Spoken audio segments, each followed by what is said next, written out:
façon de parler, d'accord?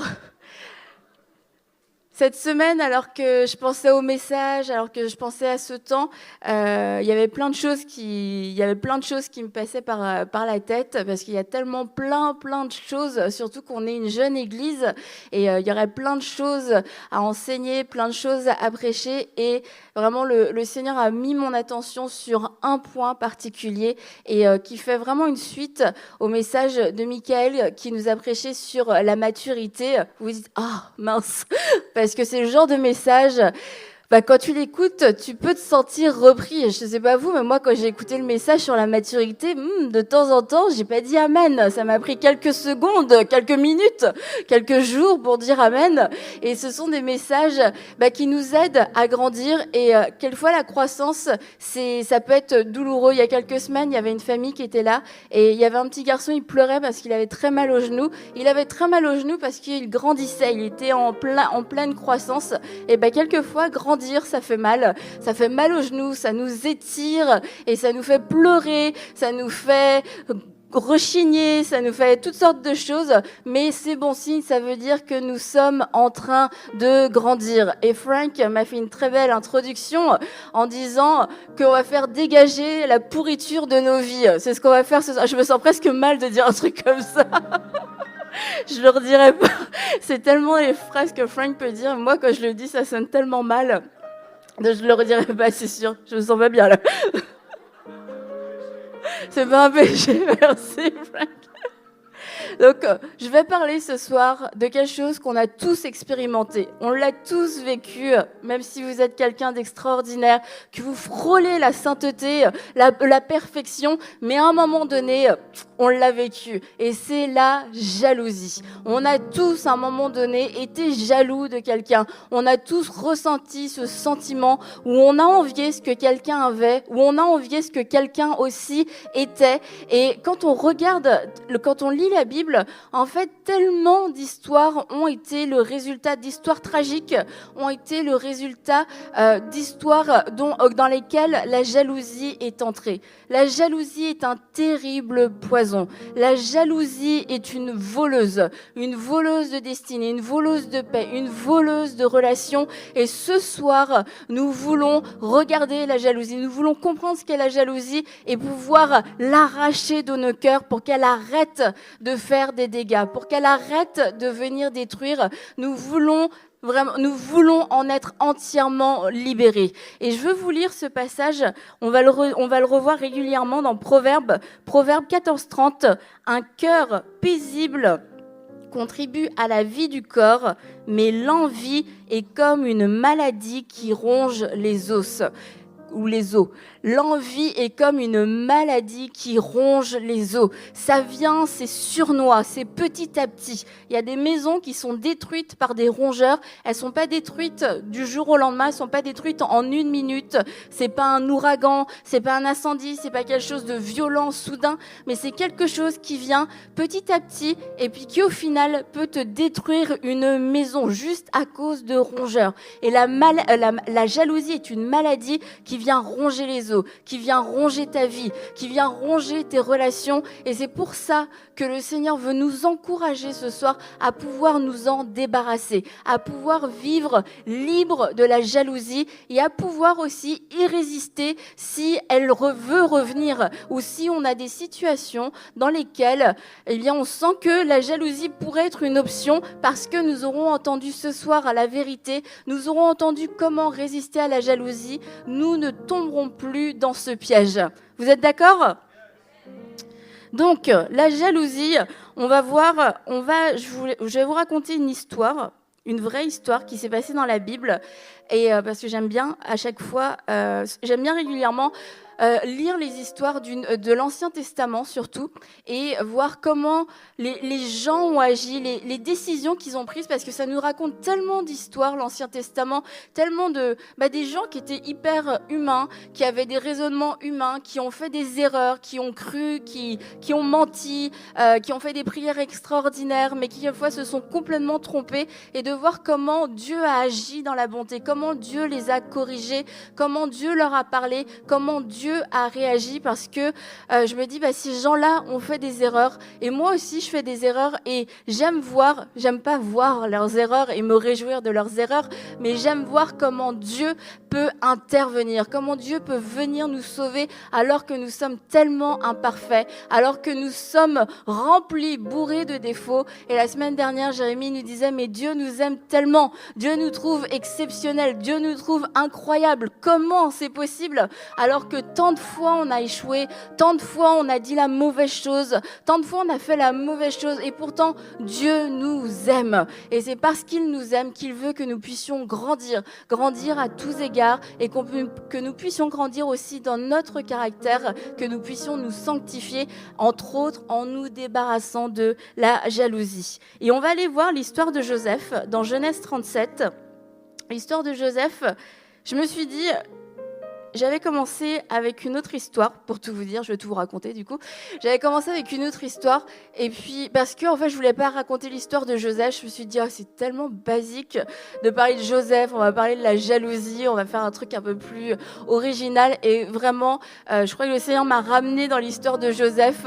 Ce n'est pas une histoire basique, c'est une histoire qui est dans la parole de Dieu, et elle vaut la peine qu'on puisse s'y arrêter, et le Seigneur a des choses à nous enseigner à travers cette histoire. Alors si toi aussi ce soir tu te dis « Oh Joseph, je m'en doutais, je connais l'histoire de Joseph par cœur », on va ouvrir nos cœurs et on va croire que on va mettre notre confiance en Dieu, que ça va être rafraîchissant et que le Seigneur va nous révéler encore de nouvelles choses à travers cette histoire. Donc Joseph 37, je vais juste vous lire quelques passages ici et là, mais je vais commencer au verset 2. Voici la lignée de Jacob. Donc Jacob était le papa de Joseph. À l'âge de 17 ans, Joseph prenait soin du troupeau avec ses frères. Le garçon était en compagnie des fils de Bila et de Zilpa, les femmes de son père. Ils rapportaient leurs mauvais propos à leur père. Israël, Jacob, aimait Joseph plus que tous ses autres fils parce qu'il l'avait eu dans sa vieillesse. Il lui fit un habit de plusieurs couleurs. Ses frères remarquèrent que leur père l'aimait plus que tous et se mirent à le détester. Ils étaient incapables de lui parler sans agressivité. Donc je veux vous lire ce passage parce que ça nous met en situation. On comprend le contexte de Joseph. On comprend que Joseph, c'est un jeune homme qui est le préféré de son père, parce que son père l'a eu dans sa vieillesse, avec la femme qu'il aimait.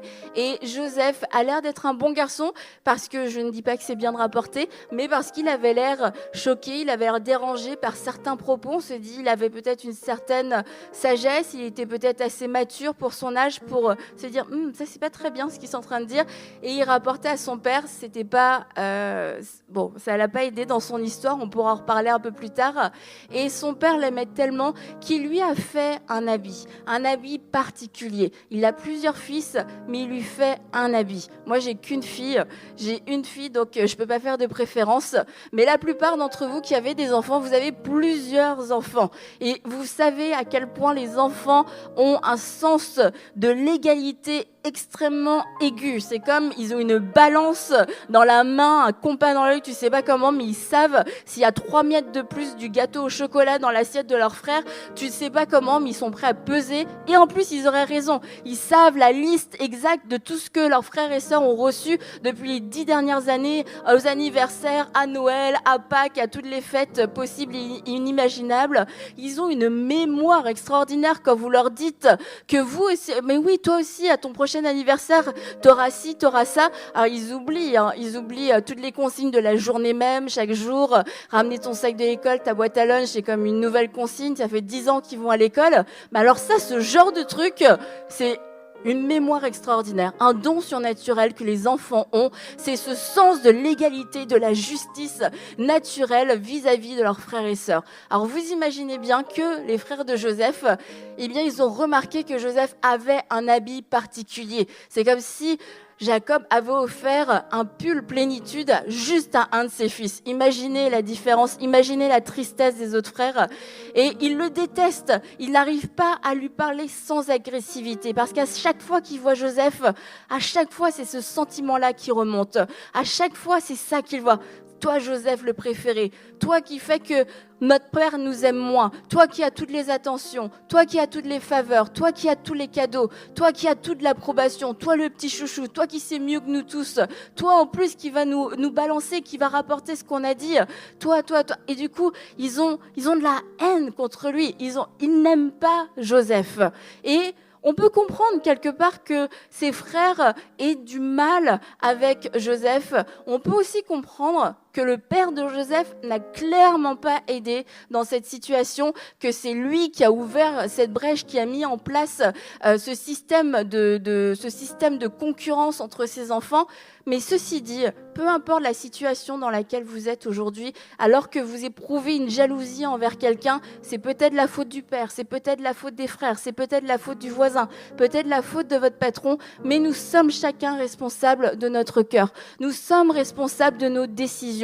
Nous sommes responsables de ce qu'on va choisir d'accepter, de ce qu'on va choisir de cultiver. Et ces frères ont pris une décision, nous allons détester Joseph, nous allons le haïr jusqu'à la mort. On va tellement le détester qu'on va même faire un plan pour le tuer. On va même faire un plan pour pouvoir s'en débarrasser parce que ce Joseph, qui est quand même leur frère, nous tape tellement sur les nerfs qu'on est arrivé à un stade où on n'a juste plus envie de le voir. On a juste envie de le faire disparaître. On a juste envie de le tuer. Et puis d'un autre côté, tu te mets du côté de Joseph, d'accord, peut-être qu'il rapportait, d'accord, il a raconté ses rêves, on connaît la suite, il a eu un rêve, il a vu toute sa famille se courber devant lui et il l'a raconté, mais est-ce que c'est lui qui a demandé un rêve ? Est-ce que c'est lui qui a demandé un habit ? Est-ce que c'est lui qui a demandé à naître dans la vieillesse de son père, de la femme que son père aimait ? Est-ce que Joseph était responsable de la faveur qui était sur sa vie ? Est-ce que Joseph était responsable du fait que c'était un beau jeune homme à qui beaucoup de choses dans la vie réussissaient déjà ? C'est la faveur qui était sur sa vie, la grâce qui était sur sa vie. Vous savez, il y a des gens dans notre vie, des gens dans notre entourage, des personnes qui sont tellement géniales. On a juste le choix de les aimer ou de les détester. Mais c'est des gens qui sont c'est des personnes géniales. Tu te dis, elles ont tout. C'est comme si il y a rien qui les atteignait. Elles ont tout eu dès la naissance. Elles ont l'intelligence, elles ont le charisme, elles ont la beauté, elles ont l'argent, elles ont le métier, elles ont absolument tout. Elles ont même la gentillesse. C'est pire quand les gens sont sympathiques, parce qu'on peut même pas leur en vouloir. En tout cas, c'est plus difficile quand ils sont pas gentils encore, mais quand ils sont gentils. Et ces gens-là, on a juste le choix, soit de les aimer, de devenir alliés avec eux et finalement de bénéficier de la grâce qui est sur leur vie, ou on a le choix de les détester et puis de leur en vouloir toute notre vie et de devenir aigri et amer et passer à côté de notre propre vie parce qu'il y a quelqu'un à côté de nous qui a une super vie et qu'on aura passé notre vie à jalouser cette personne-là. Et vous vous rendez bien compte que la deuxième option, c'est clairement la mauvaise option. C'est comme ça qu'on peut se faire voler toute une vie. C'est comme ça qu'on peut se faire voler même notre réussite personnelle. On ne voit rien tellement on est aveuglé par la réussite de l'autre. On est aveuglé par ce que l'autre a et ça vient tellement gâcher notre vie. Et vous comprenez pourquoi le Seigneur veut qu'on puisse se débarrasser de ce sentiment de la jalousie parce que nous allons constamment tourner en rond. On va être limité dans nos choix, limité dans nos relations. C'est des choses qui vont revenir constamment, cycliquement et nous avons besoin de grandir. L'envie est la carie des os. L'envie est une maladie qui ronge les os et je n'ai plus envie de me faire ronger ma vie. Je veux vivre la vie en abondance que Dieu m'a donnée, que Dieu m'a promise. Je ne veux plus me faire voler. Et pour vraiment devenir, comme on a vu ces frères qui ont complètement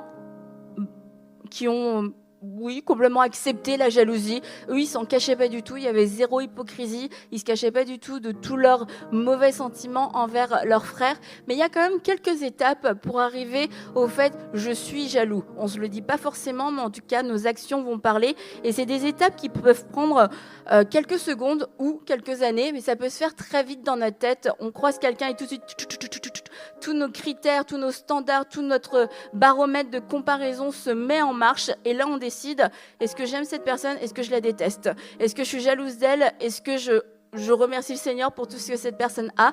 Et quelquefois, oui, ça peut prendre des années, mais quelquefois, ça se joue en quelques secondes. Il y a des gens que vous avez croisés dans votre vie, en 10 secondes, vous les avez détestés. En 10 secondes, c'était déjà écrit « je ne l'aime pas, je ne l'aimerai pas ». Il y a des voisins qui se font la guerre depuis des années et des années parce qu'ils ont décidé, quand le voisin y est arrivé, il s'est garé avec sa grosse voiture à la mauvaise place.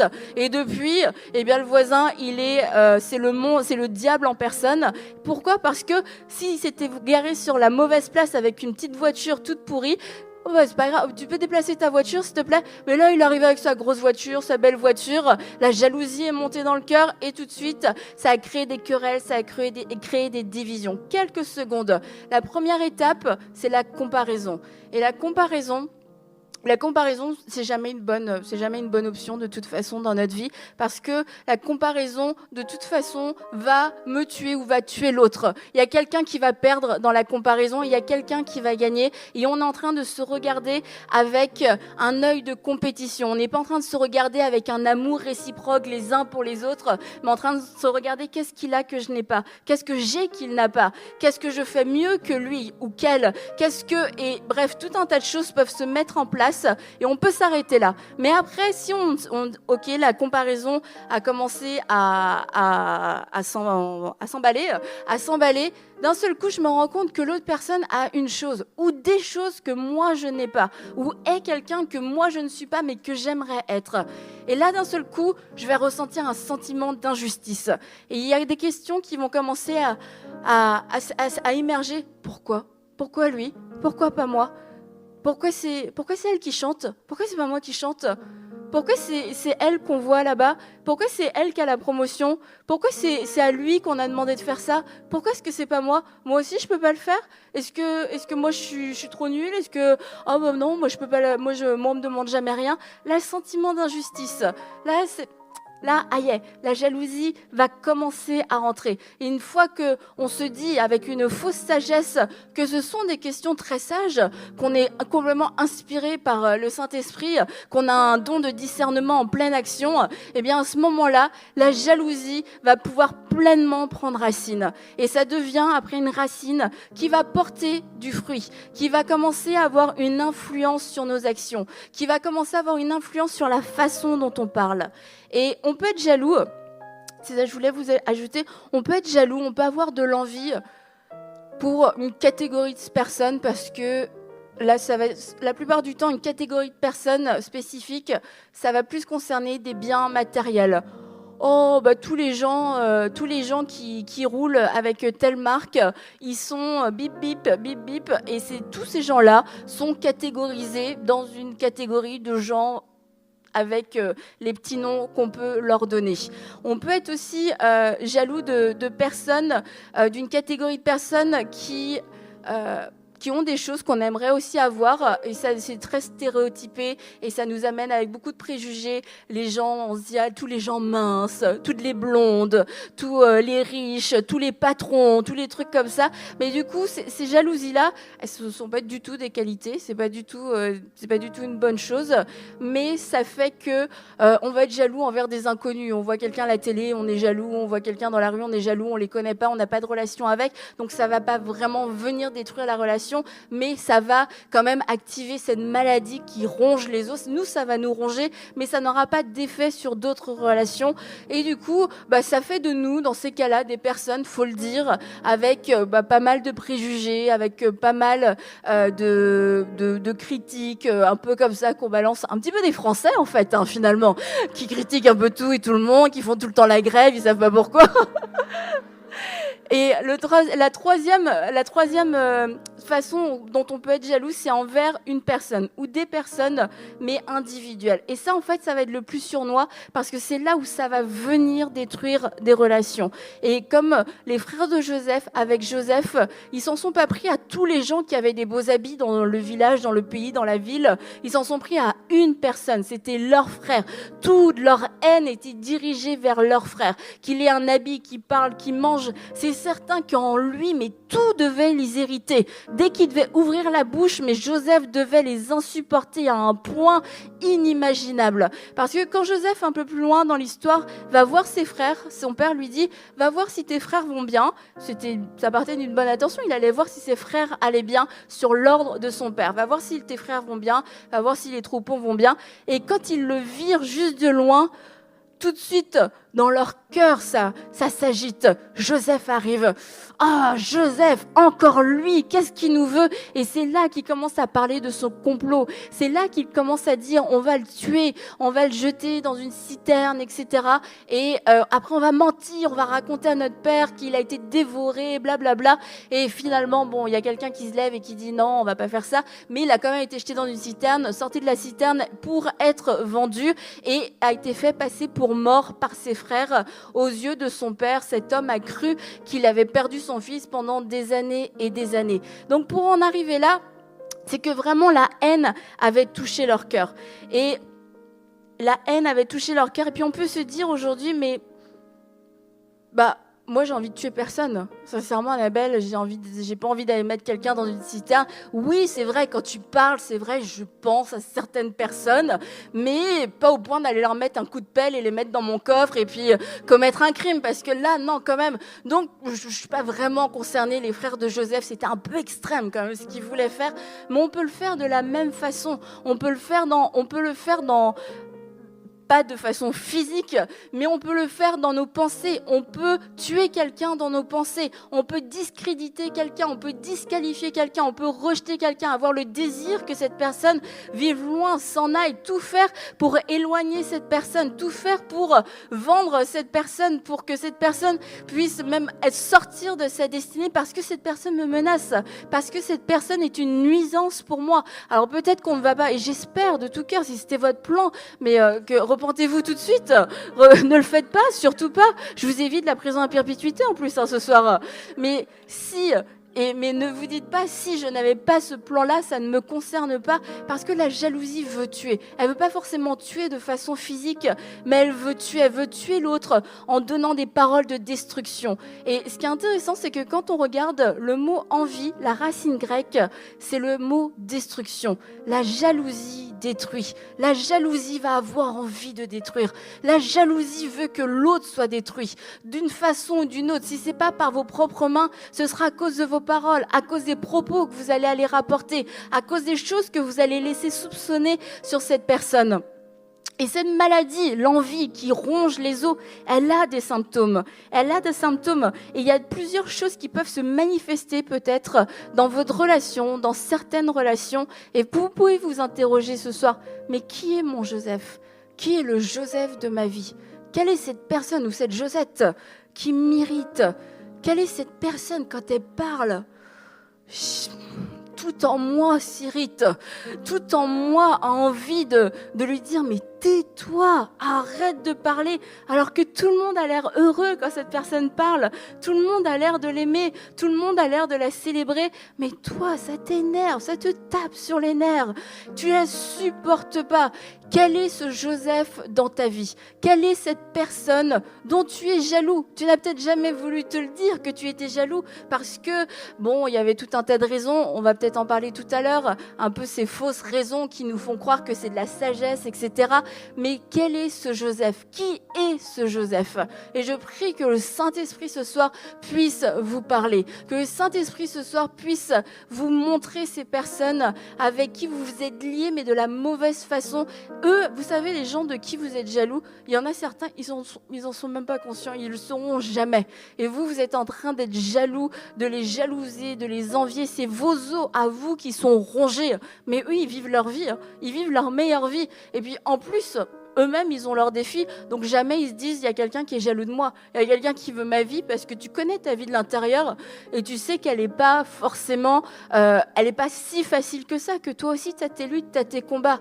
Alors, quand on jalouse, on perd son temps, on vient se faire voler notre temps. On est en train d'observer la vie de quelqu'un d'autre qui ne sera jamais notre vie. Et la jalousie ne sera jamais non plus le canal que Dieu va utiliser pour nous donner ce dont nous avons besoin. Non, la jalousie est une tueuse. La jalousie n'amène pas la vie. La jalousie appauvrit. La jalousie dessèche. Elle dessèche nos propres os. Elle dessèche nos relations. Elle dessèche même notre relation avec Dieu parce qu'on arrive avec plein d'amertume, plein de choses dans le cœur, plein de ressentiments, ah, mais t'as vu encore ce qu'il ou ce qu'elle a fait, blablabla. Ça remplit nos conversations. Quelquefois, on fatigue les gens avec cette personne dont on ne fait que parler, et finalement parce que c'est juste de la jalousie. Alors, quels sont ces symptômes de cette maladie qui ronge les os? Un des symptômes, ça va être la médisance. Un désir irrésistible, j'en ai déjà parlé, de dire du mal de cette personne, pointer tous ses défauts, et puis commencer c'est des petites phrases, vous savez. On va dire, waouh, cette personne, elle est vraiment généreuse. Tu sais qu'elle a fait un don, elle a fait un gros don pour une œuvre, etc. Oui, bah moi aussi, hein, si j'avais ce salaire-là, je pourrais faire des gros dons. Pourquoi tu te réjouis pas? Tout le monde est en train de se réjouir et toi, tu es là en train de dire, bah, moi, si j'avais ce salaire-là, moi aussi, je pourrais faire ce genre de don. On va dire, l'équipe de louange.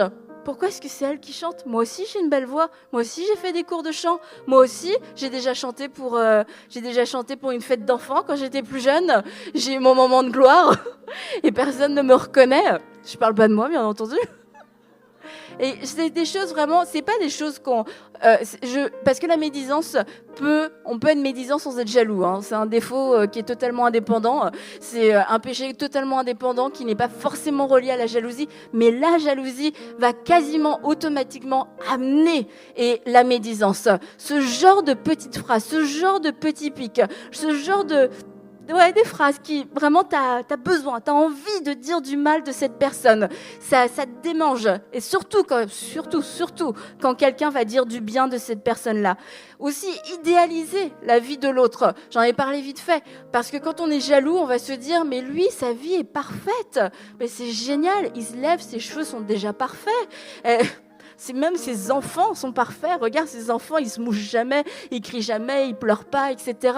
Mais on ne connaît pas la vie cachée des gens. On ne connaît pas leur lutte et leur combat. Tout le monde n'arrive pas ici en disant « Regarde, moi, à quoi ressemblait ma journée ?» Il y a des gens, peut-être la personne dont vous êtes jaloux, elle est peut-être dans cette pièce.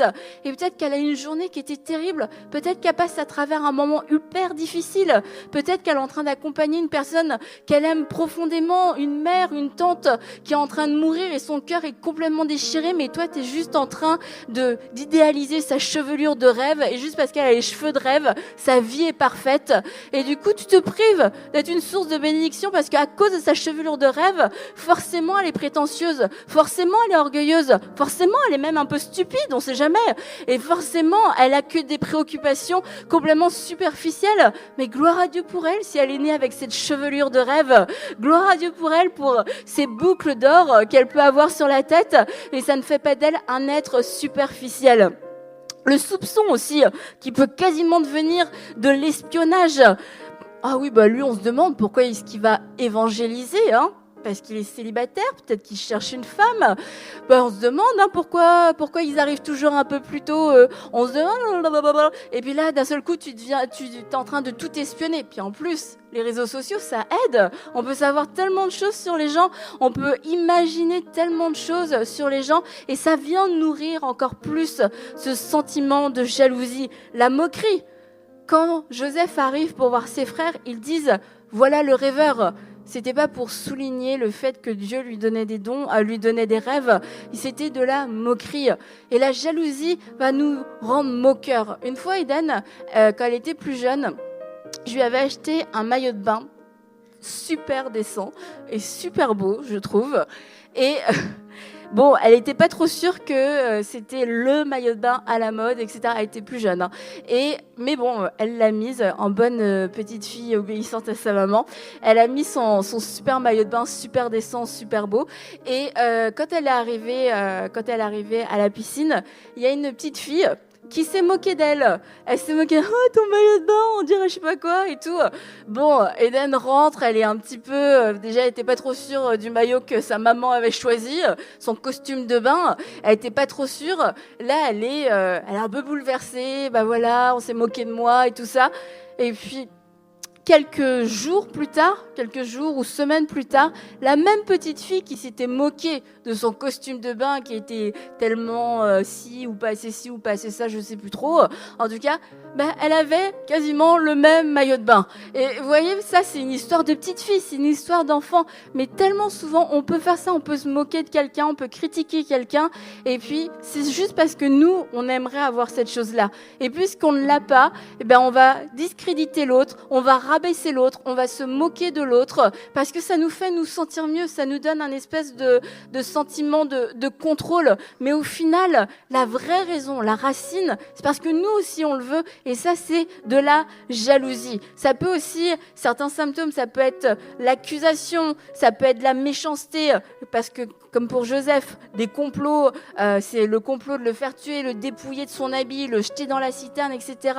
Et quand on en arrive là, attention, ça devient extrêmement dangereux parce que d'un seul coup, c'est plus juste des petites phrases, c'est plus juste des petites accusations, une petite moquerie, ça devient comme un tourbillon. À ce moment-là, ses frères sont devenus complètement fous de passer de... Ils ne pouvaient pas lui parler sans agressivité, ce sont devenus des meurtriers, des gens qui étaient en train de préméditer, de préparer un meurtre, de préparer un crime parce que la jalousie les a entraînés dans un tourbillon de méchanceté. Ce sont quelques symptômes de cette maladie de la jalousie qui vient ronger les os. Et si vous êtes reconnu, vous dites oui, il y a des choses que je manifeste régulièrement dans cette relation ou dans mes relations, tu as besoin de te débarrasser de cette maladie. Tu as besoin de renoncer à la jalousie. Et comment justement est-ce qu'on peut traiter la jalousie ? On va lire ensemble dans Genèse 37, toujours avec notre histoire de Ruben.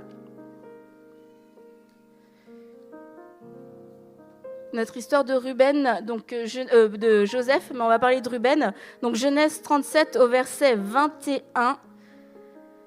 Ils veulent le faire tuer, etc. Et là, Ruben, entendu cela, il le délivra de leurs mains. Il dit, n'attendons pas à sa vie. Il leur dit encore, ne versez pas de sang. Jetez-le dans cette cisterne qui est dans le désert et ne portez pas la main contre lui. Il avait l'intention de le délivrer de leurs mains pour le faire retourner vers son père.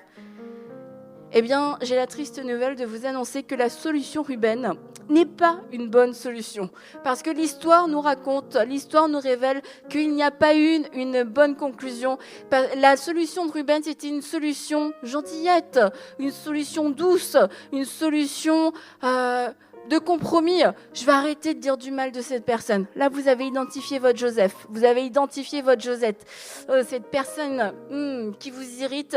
Et vous dites, là c'est bon, j'ai compris, je vais juste arrêter de parler en mal d'elle, je vais juste arrêter de lancer mes petits pics. Ça, c'est la solution Ruben. C'est un moment plus tard, c'est bon, on va le laisser là, dans la citerne, on va pas le tuer, puis je vais essayer de venir le secourir un peu plus tard. Sauf qu'en fait, l'histoire nous raconte que Ruben pense que c'est réglé grâce à sa petite solution gentille et mignonne, et lui, il va faire je sais pas trop quoi, et quand il revient, c'est trop tard. Joseph a été retiré et Joseph a été vendu. Et si nous ne voulons pas traiter la jalousie à la racine directement, qu'on veut juste créer des petites solutions Ruben, eh bien ça reviendra. Et juste vous allez vous retourner en vous disant c'est bon, j'ai réglé le problème, que le problème vous allez vous retourner et il sera encore plus grand. Il n'aura pas été réglé parce que la jalousie va ne faire que grandir.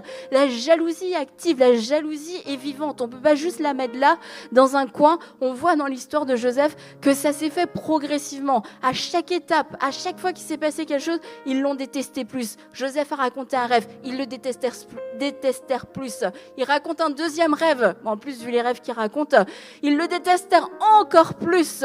Et la jalousie ne fait que monter en intensité. Donc renonçons à la solution Ruben, petite solution de dépannage.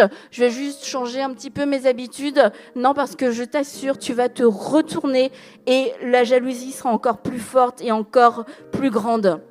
Alors finalement, on n'a pas mis le choix face à la jalousie, comme à toutes les autres sortes de choses du style, ce genre de péché, on n'a pas 1000 solutions. La première chose à faire, c'est de pouvoir s'humilier en disant c'est vrai, je reconnais ce soir, je reconnais que j'ai nourri de la jalousie, j'ai été jalouse, j'ai été jaloux de telle et telle personne pour telle et telle raison. C'est ça qui m'a poussé à mal parler, c'est ça qui m'a poussé à être désagréable, c'est ça qui m'a poussé à rejeter, même à repousser cette personne, même peut-être à la dissuader de venir dans cette église, parce que vous vous dites, si elle vient dans cette église, elle va prendre trop de place, on va s'occuper d'elle, tous les yeux vont être sur elle, et puis moi, non, tu sais, ici, hein, il parle beaucoup en langue, la Frank, il parle fort en langue, c'est pas trop ton truc, tu vas pas trop aimer. La jalousie a parlé. Tu t'es débarrassé de ton Joseph, tu l'as jeté dans une citerne sèche, là où elle ne peut pas être baptisée du Saint-Esprit, là où elle ne peut pas être renouvelée. Va rechercher ton Joseph et ramène-le ici, y compris fort en langue dans ses oreilles.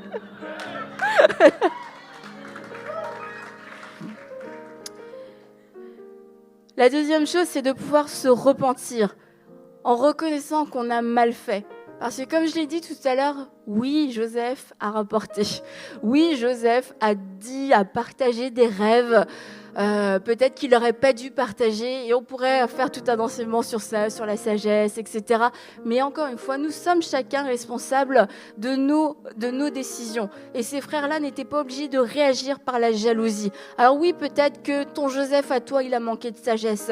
Peut-être que ton Joseph à toi, c'est ton frère, c'est ta sœur et que tes parents ont toujours fait des différences. Peut-être que ta sœur t'a toujours humilié, puis ça lui a toujours plu finalement de se moquer un peu de toi. Mais peu importe les circonstances, peu importe les raisons, Dieu t'aime, ça c'est certain, Dieu t'aime, mais Dieu n'approuve pas la jalousie. Dieu n'est pas de ton côté à ce moment-là. Dieu n'est pas en train de plaider ta cause. C'est bien ma fille, t'as raison d'être jalouse. Quelle injustice quand même t'as vécu. Ouh là là là là. Quand même, non, à ce moment-là, Dieu te dit... Il y a moyen que tu puisses t'en sortir, il y a moyen que tu puisses guérir ton cœur. C'est injustice que tu as vécu dans ta famille depuis tant et tant d'années, mais la jalousie n'est pas la solution, parce que la jalousie est une maladie qui ronge les os. C'est cette maladie qui est venue te voler, qui est venue te rendre aigri, qui est venue te rendre amer. Alors non, la jalousie n'est pas la solution que Dieu te donne. Et on se repent en acceptant donc qu'on a fait le mal et que Dieu n'a jamais approuvé, que Dieu n'a jamais été d'accord avec cette façon de faire, peu importe les circonstances, même s'il y a des choses qu'on pouvait trouver légitimes. Et la dernière chose, ça va être l'action, de pouvoir s'en débarrasser. Et si tu ne te débarrasses pas de la jalousie, tu vas devoir te débarrasser à un moment donné parce que ce sera insupportable. Tu vas devoir te débarrasser de ton Joseph. Tu pourras plus le supporter. Donc c'est soit tu te débarrasses de la jalousie, soit tu vas finir par te débarrasser de ton Joseph. Et quand tu veux te débarrasser de ton Joseph, encore une fois, Dieu n'est pas dans cette décision. Dieu n'est pas en train d'approuver. Joseph n'était pas le problème. Joseph n'était pas la personne à abattre. Leur problème était en eux. Leur problème, c'était leur propre jalousie. On peut blâmer qui on veut, on peut dire tout ce qu'on veut. Oui, mais il était là, tu t'imagines en train de parader dans son vêtement. C'est papa qui me l'a donné, puis un jour tu vas te courber devant moi. En plus, je serai ton chef. Et dans leur tête, ça devait faire ça. Je pense que Joseph ne le faisait pas exactement comme ça, mais même s'il l'avait fait comme ça, encore une fois, Dieu n'était pas pour que les frères puissent être dans la haine. Celui qui hait son frère est un meurtrier. Donc Dieu ne veut pas que nous puissions marcher dans la haine, mais qu'on puisse s'aimer les uns les autres, qu'on puisse se pardonner les maladresses, pardonner les erreurs, pardonner l'orgueil de l'autre, pardonner peut-être l'arrogance et le mépris de l'autre. Mais moi, devant Dieu, je veux me débarrasser de cette jalousie. Je ne veux plus vivre avec ça. Et vous savez, quand les frères de Joseph l'ont jeté dans la citerne, eux, ils ont cru qu'ils s'étaient débarrassés de leurs problèmes. Donc, ils l'ont jeté et vendu. Ils se sont dit, c'est bon, on a réglé notre problème. Joseph est loin, on va faire croire qu'il est mort. Et on va pouvoir vivre tranquille avec notre père. Ils ont hérité d'un père qui est resté triste toute sa vie, qui a pleuré Joseph. Joseph n'a jamais été aussi vivant que mort. C'est parce qu'il a amené tellement de tristesse dans le cœur de son père que vous imaginez ses fils toujours qui étaient là dans ce deuil perpétuel. Oh, mon fils Joseph, oh Joseph, celui que j'aimais. Ça devait être quasiment pire parce que tu vis avec cette culpabilité et Joseph n'était pas mort dans le cœur de son père qui était toujours en train de le pleurer. Et ça fait penser à l'histoire de Jésus. Lorsque Jésus est mort à la croix, Satan a cru qu'il avait gagné. les grands prêtres religieux, les pharisiens ont cru qu'ils avaient gagné. C'est bon, la mort l'a arrêté. La mort va faire taire cet homme. La mort a arrêté cet homme. Mais vous connaissez de la fin de l'histoire, c'est que Jésus a vaincu la mort. Jésus a vaincu la mort. Ce n'est pas la mort qui a vaincu Jésus, mais c'est Jésus qui a vaincu la mort. Et si vous relisez les évangiles, les actes, vous allez vous rendre compte que la jalousie, la plupart du temps, c'est ce qui a animé les pharisiens, les chefs religieux pour s'en prendre à Jésus, pour s'en prendre aux disciples. C'était pas l'amour de la vérité, c'était même pas le respect de leur propre tradition. C'est pas parce que c'était des gens convaincus, c'est parce que c'était des gens jaloux. Jaloux, on dit jaloux jusqu'à la moelle, parce que je crois que ça fait référence à ce verset qui nous dit que l'envie, la jalousie est une maladie qui nous ronge les os. Et les pharisiens, les chefs religieux étaient rongés. Ils se couchaient le soir. Il a encore fait des miracles. Il y a encore des foules qui l'ont suivi. Il y a encore des gens qui ont cru en lui aujourd'hui. Ça les rongeait à tel point qu'ils se sont dit, comme les frères de Joseph, nous allons le tuer. Nous allons trouver un moyen de pouvoir l'accuser, de pouvoir le crucifier. Nous allons mentir, nous allons comploter. La jalousie a poussé des hommes qui étaient, oui, c'est sûr, complètement inspirés par le diable, mais qui avaient cette faille dans leur cœur, cette brèche dans leur cœur qu'on appelle la jalousie pour pouvoir tuer Jésus, pour pouvoir le prendre au piège, pour pouvoir le calomnier, lui cracher dessus, lui déchirer sa tunique, faire toutes ces choses qui nous semblent aujourd'hui. It hurt good, more than I can say, but maybe love isn't holding on. Maybe it's knowing when to walk away.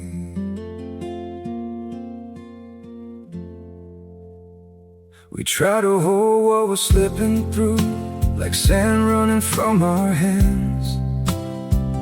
Every promise started losing shape. We couldn't be what we once planned. Your eyes would look right through mine, like you were already gone. We stayed too long in a fading light, trying to prove we still. It hurt good, more than I can say,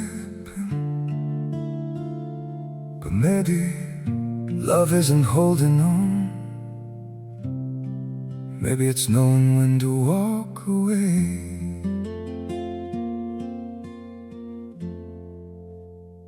We try to hold what we're slipping through, like sand running from our hands. Every promise started losing shape. We couldn't be what we once planned. Your eyes would look right through mine, like you were already gone. We stayed too long in a fading light, trying to prove we still. It hurt good, more than I can say, but maybe love isn't holding on. Maybe it's knowing when to walk away.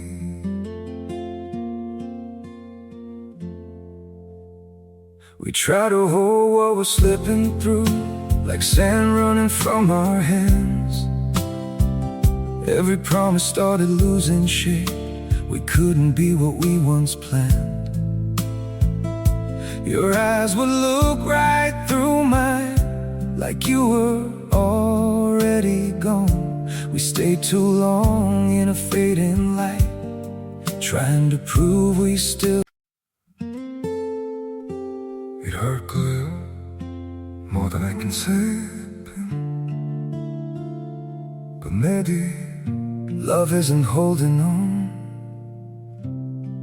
Maybe it's knowing when to walk away. Horrible, mais qu'est-ce qui a poussé ces hommes? Oui, c'était la jalousie qui a motivé ces hommes, la jalousie qui a rongé leurs os. Ils ont voulu se débarrasser de cet homme. Les frères de Joseph ont voulu se débarrasser de Joseph. Les pharisiens, les religieux ont voulu se débarrasser de Jésus. Ne crois pas que tu seras au-dessus de l'histoire. Ne crois pas que toi, ta jalousie, elle va rester gentille, elle va rester mignonne et que tu vas pouvoir la contrôler. Non, toi aussi, à un moment donné, tu vas avoir envie de te débarrasser de ton Joseph. Mais ce soir, Ce soir, tu peux prendre la décision de te débarrasser de la jalousie, de renoncer à la jalousie. Comment ? On va lire ensemble pour terminer ce passage dans Galates 5 au verset 24. Ceux qui appartiennent à Jésus-Christ ont crucifié leur nature propre avec ses passions et ses désirs. Et si nous vivons par l'Esprit, laissons-nous aussi conduire par l'Esprit. Ne soyons pas vaniteux en nous provoquant les uns les autres et en nous portant envie les uns aux autres. Quelle est ta solution ? Crucifie ta nature, crucifie ta chair, crucifie cette jalousie qui appartient à ton ancienne nature, qui appartient à tes anciens désirs, et marche par l'Esprit aujourd'hui. Marcher par l'Esprit, c'est choisir la maturité, c'est choisir de grandir. Oui, j'ai entendu, oui, c'est vrai, j'ai nourri de la jalousie.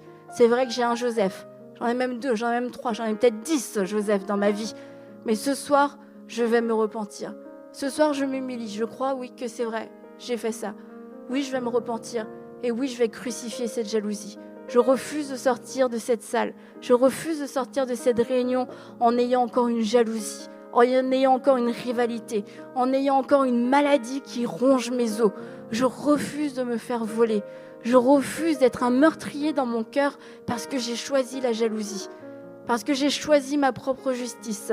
J'ai choisi de tuer une personne dans mes pensées. J'ai choisi d'éliminer une personne par mes propos, par mes actes, par mes paroles. J'ai eu des paroles de destruction contre ces personnes-là. Mais ce soir, je choisis de renoncer à la jalousie. Et comment vous allez savoir si vous avez vraiment renoncé à la jalousie ? On va prier juste après, mais parce que vous allez pouvoir voir votre Joseph. Et je crois que Dieu va vous faire grâce, que vous allez croiser votre Joseph très rapidement. Et que votre Joseph sera habillé de son plus bel habit. Et qu'il aura sûrement une révélation à vous partager, une promotion, une bonne nouvelle, quelque chose d'extraordinaire qui lui arrivait forcément, parce que Joseph, il leur arrive toujours des choses extraordinaires. Et que vous allez, qu'en vous, il n'y a rien qui va s'agiter. Il n'y a plus rien qui va s'agiter. Plus de destruction, plus de complot, plus de médisance, plus d'accusations. Et là, vous pourrez dire, merci Seigneur, j'ai triomphé de la jalousie. Je l'ai crucifié. Par ta croix, tu as dépouillé la jalousie de toute sa puissance dans ma vie. Et comme je vous le dis, je crois que Dieu va vous faire grâce. Que oui, votre Joseph, vous allez le croiser plus tôt que vous le pensez. Et que ce sera pour vous le test. Est-ce que j'ai réellement renoncé à cette jalousie ? Alors ce soir, on va prier très simplement ensemble. On va prier simplement, on va laisser le temps au Saint-Esprit de venir sonder notre cœur. Et puis on va pouvoir répéter ensemble une prière. Saint-Esprit, ce soir, on t'invite à venir sonder nos cœurs. On t'invite à venir montrer ces Joseph dans nos vies. Quelles sont ces personnes, Seigneur, qui ont, par leurs gestes, par leur vie, partout, attisé en nous une jalousie qu'on a pu accepter. Saint-Esprit, viens nous montrer ces personnes. Viens me montrer mon Joseph ou mes Joseph. Quelles sont ces personnes que j'ai détruites par mes paroles ? Quelles sont ces personnes de qui j'ai parlé en mal, que j'ai calomnié ? Peut-être j'ai même menti à leur sujet. Alors que le Saint-Esprit vous parle, ne repoussez pas. Ne vous dites pas, oh non, c'était juste une petite parole. Le Saint-Esprit, c'est toute chose. Le Saint-Esprit connaît la profondeur des racines. Alors ne passons pas à côté de ce temps pour être entièrement délivrés de cette maladie qui ronge les os. Être entièrement délivrés de l'envie, de la jalousie, qu'elle soit petite, qu'elle soit grande. Qu'elle ait commencé il y a 1 minute, qu'elle ait commencé il y a 1 heure, qu'elle ait commencé il y a 10 ans.